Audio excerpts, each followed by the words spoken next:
Hello, today I'm presenting a PowerPoint on suffix trees, and my name is Timothy Jinks.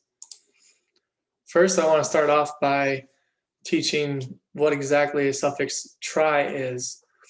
You can build a trie containing all the suffixes of a text T by starting with the entire text, and then each subsequent string get rid of the first index. And then you'll successfully have a trie containing all suffixes of that text. We would like to add a terminal character of a $ at the end, because this is going to help us later on whenever we want to have special rules for our suffix tree in place. Having the terminal character enforces a rule where it comes before everything else, and it guarantees that no suffix is going to be a prefix of any other suffix. And this is going to be the big thing later on when we get to the suffix tree. Just a quick overview of a trie. A trie is a data structure like a tree, and it's normally based with text, and each edge in the tree is going to be labeled with a character from the alphabet. And a node is going to have at most one outgoing edge labeled with a character for any character in the alphabet. And each key is going to be spelled out along some path starting at the root of this tree. Here's an example of a suffix trie. For our text ABA, ABA, we can make a suffix trie by appending the terminal $ to the end of the text. By doing so, we can guarantee that each suffix is represented by some path from the root to a leaf node.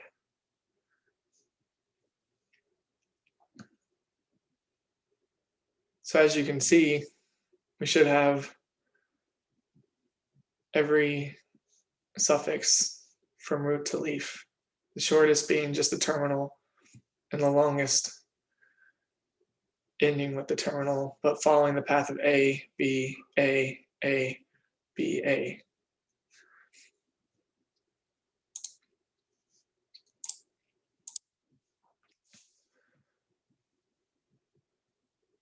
The size complexity of a suffix trie can reach up to big O of m squared.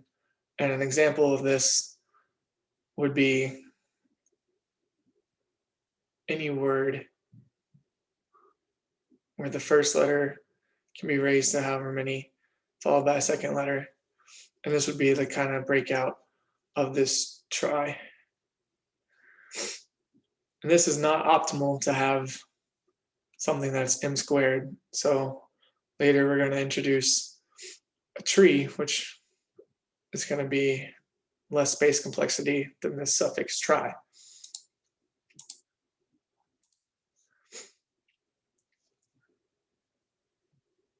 The big O of m squared case I just showed you is indeed the worst case, whereas the max number of nodes from left to right at the deepest leaf has to be less than or equal to m, and the height of this can be at most m plus 1. So it is indeed the worst case of big O of m squared.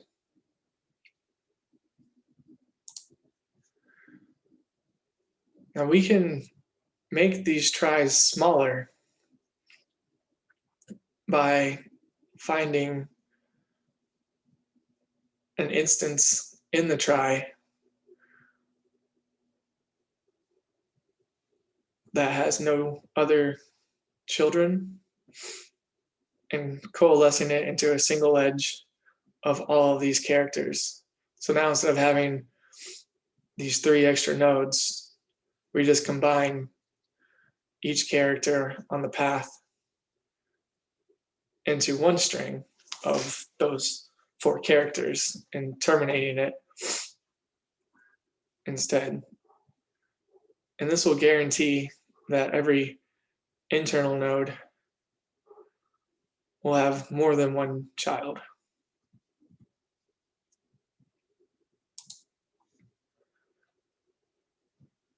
If we do this for everything in the previous try, we end up with a suffix tree for T that we've been looking at.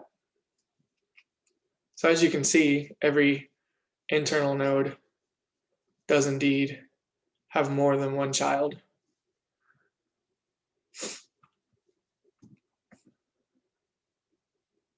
But we haven't reduced the size completely from the big O of m squared, because the total length of the edge labels themselves is quadratic.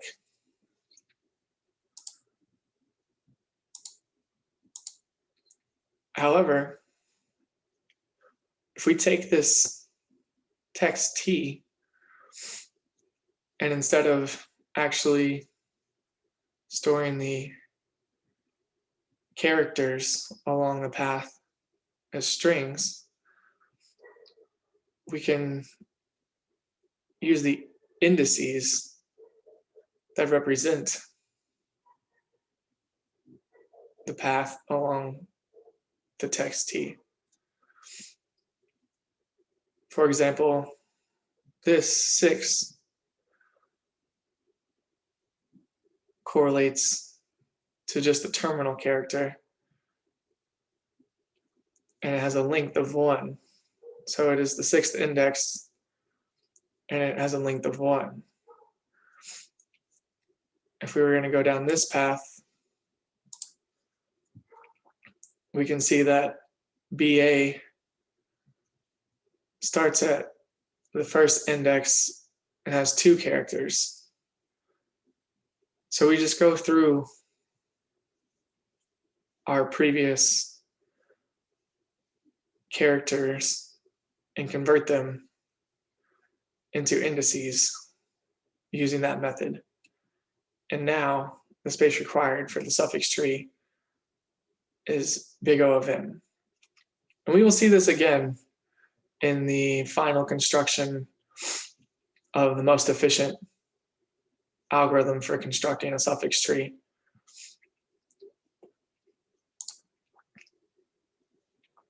Once this is done, the leaves actually wind up holding the offsets themselves.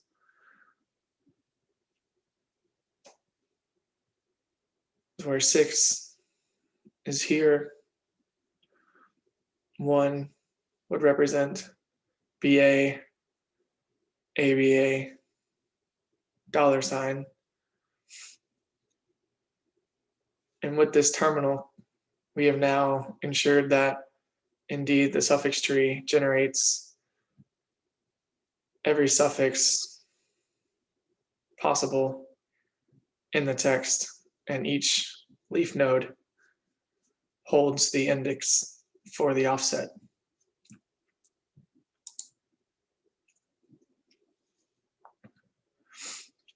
And each node along the way, you can imagine a label being inside what we spoke about. 1, 2 would be index 1 with 2. So we would label this node as BA, and so on and so forth throughout the whole tree.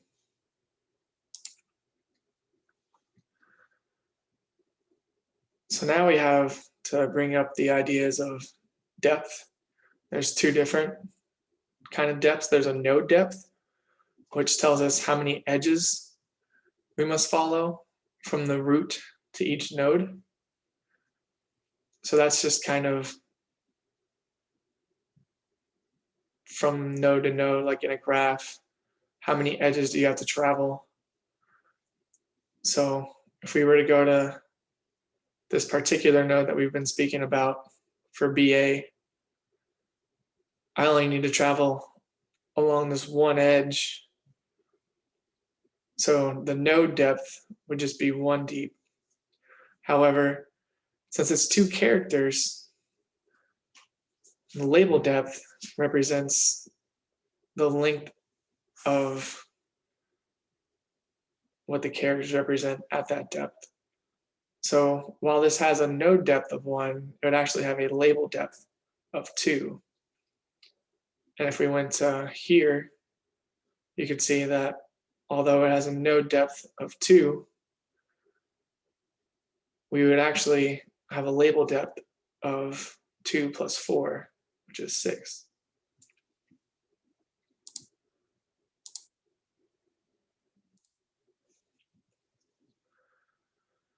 To build a suffix tree, there are 2 naive methods that we can think of. First, we can do kind of what I've shown by building a suffix tree and coalescing the non-branching paths and relabeling the edges. You can use this method or another naive method, but both are actually m squared time to construct, and that is not optimal. The best known method for constructing these suffix trees is something created by Buchanan's algorithm. It actually has a big O of m, time, and space. And this is the algorithm that I'm going to be going over for the next few slides in depth. And it works by doing it at 1 character at a time, updating a suffix tree upon arrival.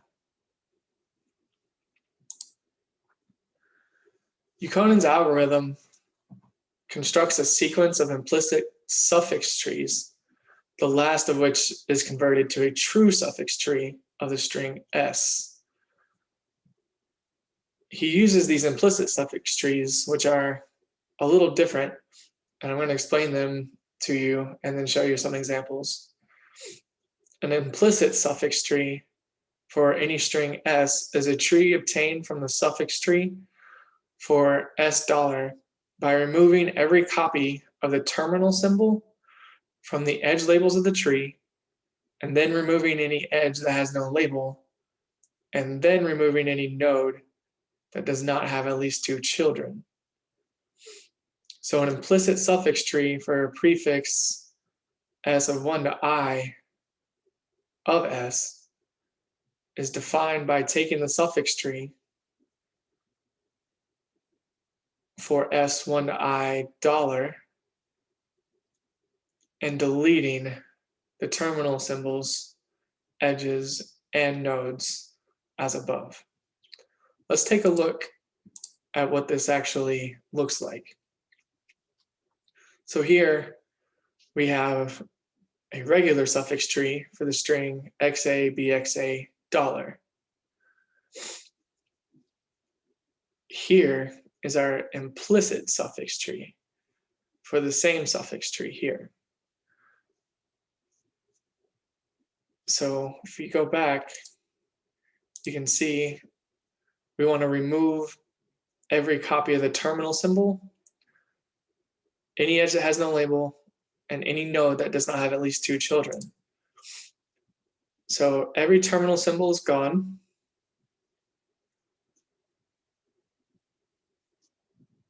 And also nodes that did not have any other children combine with what's before them. So this gets rid of this edge for the terminal and combines this one edge that had no children while getting rid of this and leaves us with here. And this will be how we define implicit suffix trees for any string. we denote the implicit suffix tree of the string s of 1 to I by I1. Buchanan's algorithm is going to construct an implicit suffix tree I1 for each prefix of s until IM is built. The true suffix tree for s is going to be constructed from IM, and the time for this overall algorithm will be big O of m. Here's a high-level description of Buchanan's algorithm. Buchanan's algorithm is divided into m phases. In phase I plus 1, tree I of I plus 1 is constructed from I. Each phase I plus 1 is then further divided into I plus 1 extensions, one for each of the I plus 1 suffixes of the string from 1 to I plus 1. In extension j of phase I plus 1, the algorithm first finds the end of the path from the root, labeled with the substring s of j to I, and then extends the substring by adding the character s of I plus 1 to its end, unless s of I plus 1 already happens to appear there.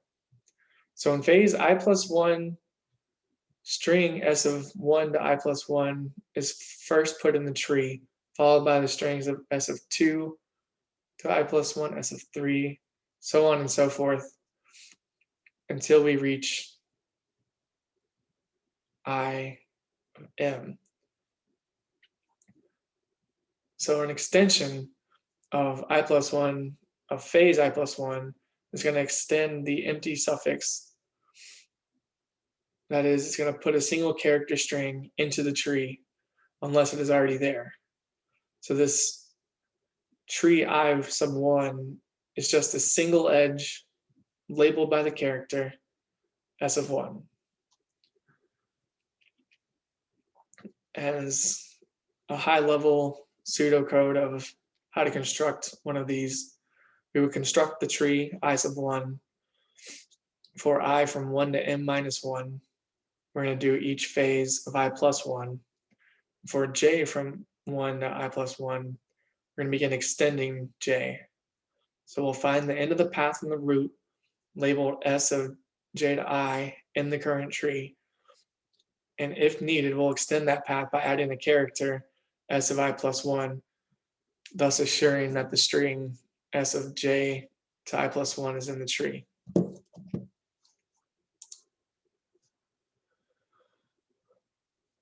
First, we need to know how to extend these and the rules that are associated with it. So to turn this high-level description into an algorithm, we're going to talk about these 3 rules for extending. Rule number 1, if we're in the current tree and the path beta ends at a leaf, that is, the path from the root labeled beta extends to the end of some leaf edge. To update the tree, the character s of I plus 1 is added to the end of the label on the leaf edge. Rule number 2, no path from the end of the string beta starts with the character s of I plus 1, but at least one labeled path continues from the end of beta. In this case, a new leaf edge starting from the end of beta must be created and labeled with the character s of I plus 1. A new node will also be created there if beta ends inside of an edge. The leaf at the end of the new leaf edge is given the number j. Rule number 3, some path from the end of string b starts with character s of I plus 1. In this case, the string beta s of I plus 1 is already in the current tree. So remembering that in an implicit suffix tree, the end of the suffix need not be explicitly marked. So we don't have to do anything for rule number 3. Here's just an example of a suffix tree prior to adding another b. So we have a string ax, abx. We have its implicit suffix tree already created. And now what we want to do is add B to this implicit suffix tree. And this is going to be the resultant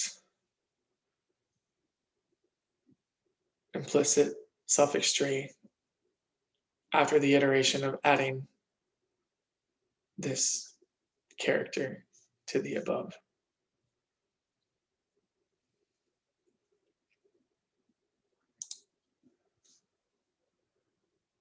Next, we need to talk about the first speed up to this design, and it's going to be a suffix link.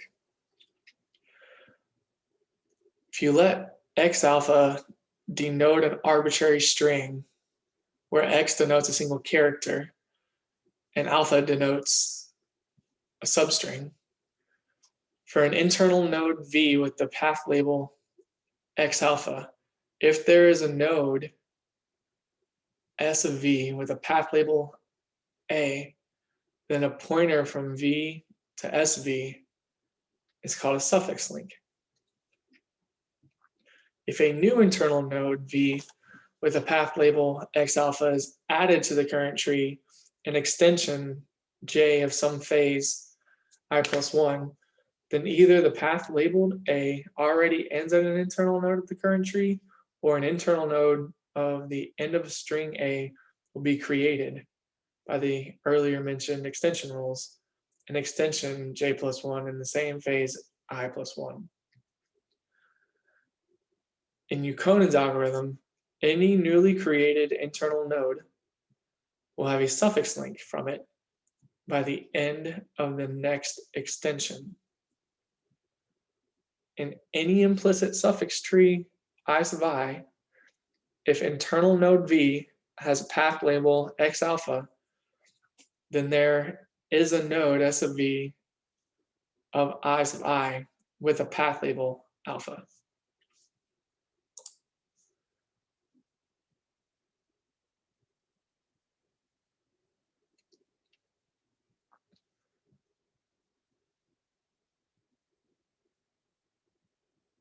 Here we're talking about a single extension algorithm.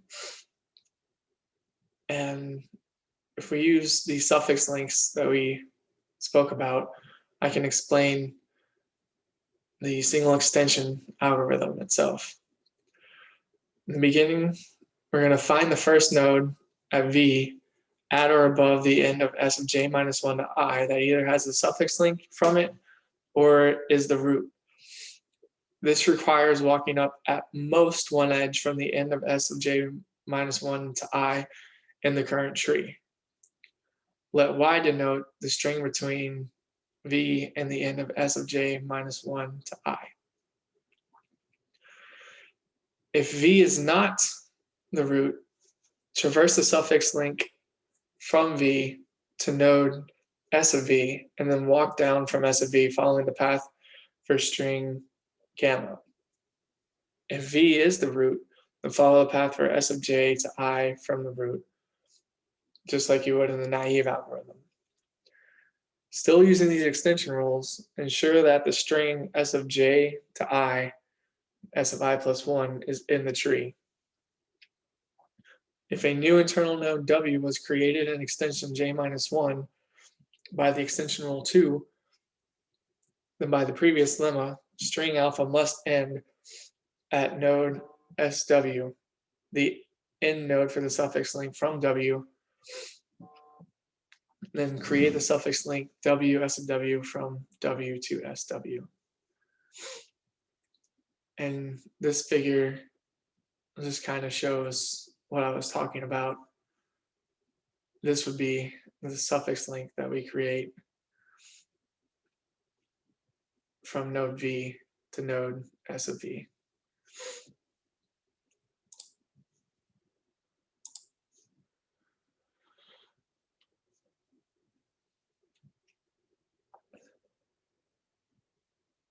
Next is something called the skip count trick. We haven't really sped up our creation of the suffix tree yet, so we need to implement some tricks now in order to get the runtime and space-time complexity that we want. So as you can see here, the substring gamma has a length of 10, but there's a copy of it over here. And it is found 3 characters down the last edge after 4 nodes are skipped.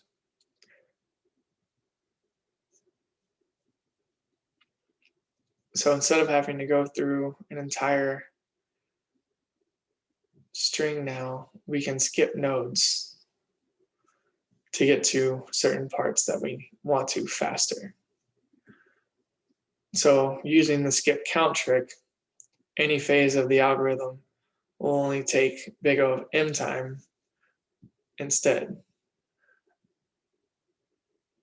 And since there are m phases, then Buchanan's algorithm can be implemented with suffix links to run big O of m squared time.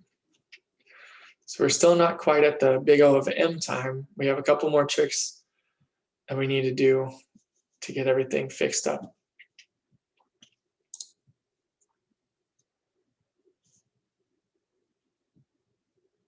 To help with the space complexity, we're going to do the trick that I spoke about earlier, changing the strings along the edges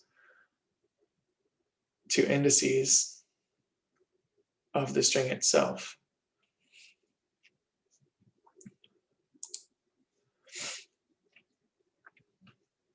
So there's 2 more tricks to apply, and here's the first of them.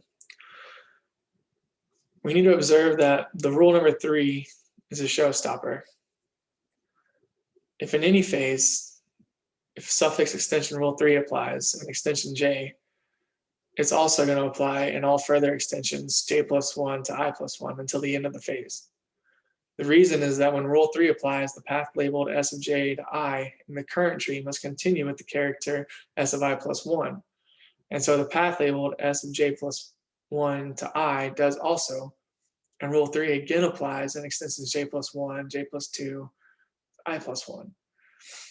When extension rule 3 applies, no work needs to be done because the suffixes of his interest is already in the tree. Moreover, a new suffix link needs to be added to the tree only after an extension in which extension rule 2 applies. These facts and observation 1 lead to the following implementation trick. So here's our trick.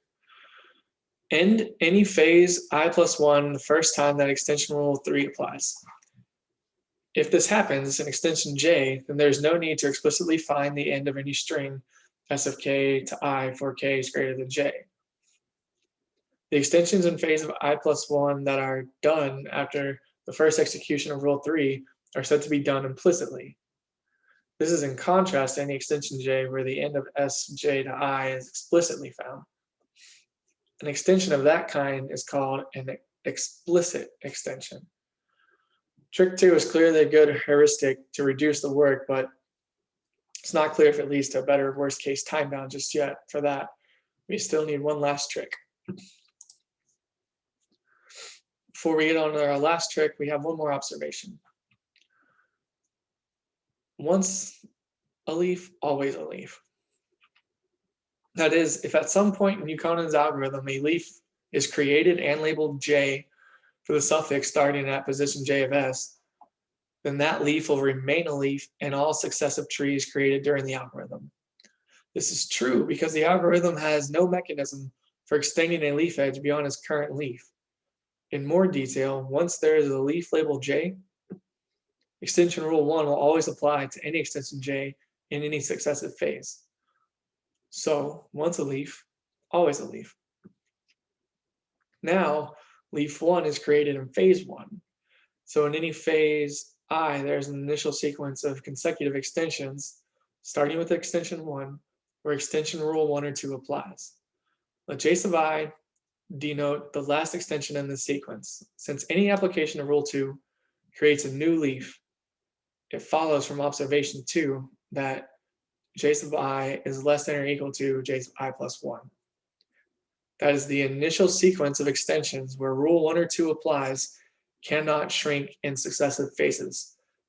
This suggests an implementation trick that in phase I plus I avoids all explicit extensions 1 through j of I. Instead, only a constant time will be required to do those extensions implicitly. To describe the trick, recall that the label on any edge in an implicit suffix tree can be represented by the two indices p, q, specifying the substring s of p to q. Recall also that for any leaf edge of I sub I, index q is equal to I, and in phase I plus 1, index q gets incremented to I plus 1, reflecting the addition of character s of I plus 1 to the end of each suffix. So here's our last trick. In phase of I plus 1, when a leaf edge is first created, it would normally be labeled with substring s of p to I plus 1. Instead of writing indices p, comma I plus 1 on the edge, write p, comma e, where e is a symbol denoting the current end. Symbol e is a global index that is set to I plus 1 once in each phase. In phase I plus 1, since the algorithm knows that Rule 1 will apply in extensions 1 through j sub I at least, it need do no additional explicit work to implement those j sub I extensions. Instead, it only does constant work to increment the variable e, and then does explicit work for some extensions, starting with extension j of I plus 1. Now that we have tricks 2 and 3, explicit extensions in phase I plus 1 are then only required from extension j sub I 1 plus 1 until the first extension where Rule 3 applies, or until extension I plus 1 is done. All other extensions before and after those explicit extensions are done implicitly. Summarizing this, phase I plus 1 is implemented as follows. Increment index e to I plus 1. This is done by trick 3. Explicitly compute successive extensions using the SEA algorithm, starting at ji plus I until reaching the first extension j, where Rule 3 applies, or until all extensions are done in this phase. By trick 2, this correctly implements all additional implicit extensions j star plus 1 through I plus 1. Set ji plus 1 to j star minus 1 to prepare for the next phase. Step 3 is going to correctly set ji plus 1 because the initial sequence of extensions where extension Rule 1 or 2 applied must end at the point where Rule 3 first applies. The key feature of the single phase algorithm is that phase I plus 2 will begin computing explicit extensions with extension j star, where j star was the last explicit extension computed in phase I plus 1. Therefore, 2 consecutive phases share at most one index, j star, where an explicit extension is executed. Moreover, phase I plus 1 ends knowing where string s of j star I plus 1 ends, so the repeated extension of j star in phase I plus 2 can execute the suffix extension rule for j star without any upwalking, suffix link traversals, or node skipping. That means the first explicit extension in any phase only takes constant time. Now it's easy to prove the main result. Using suffix links and implementation tricks 1, 2, and 3, Conan's algorithm builds implicit suffix trees I sub 1 through I sub m in big O of m total time. Now all we have to do is create the final true suffix tree. The final implicit suffix tree, is m, can be converted to a true suffix tree in big O of m time. First, add a string terminal symbol $sign to the end of s and let Yukonen's algorithm continue with this character. The effect is that no suffix is now a prefix of any other suffix. So the execution of Yukonen's algorithm results in an implicit suffix tree in which each suffix ends at a leaf and so is explicitly represented.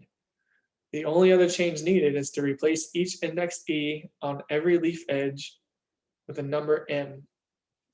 This was achieved by an big O of m time traversal of the tree visiting each leaf edge. When these modifications have been made, the resulting tree is a true suffix tree. So in summary, Yukonen's algorithm builds a true suffix tree for S along with all of its suffix links in big O of m time.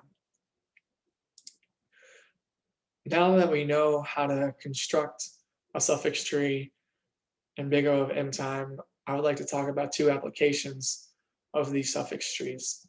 The first application is the number of distinct substrings. When given a final suffix tree with an input text t, we can get the output of the number of distinct substrings in big O of n time.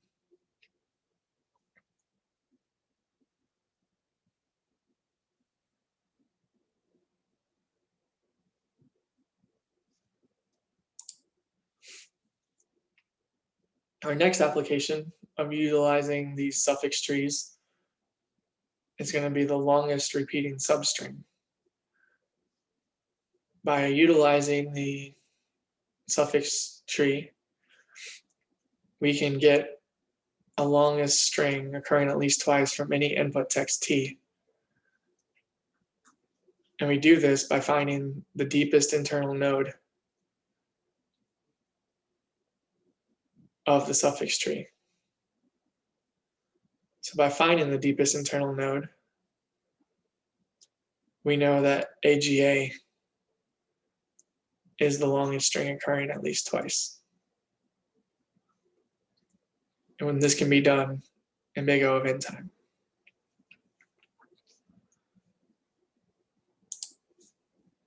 Thank you for listening to my presentation on suffix trees. I hope you've learned a lot about the way to construct suffix trees in big O of n time and a couple of their applications. Here's some of the references that I used for this video.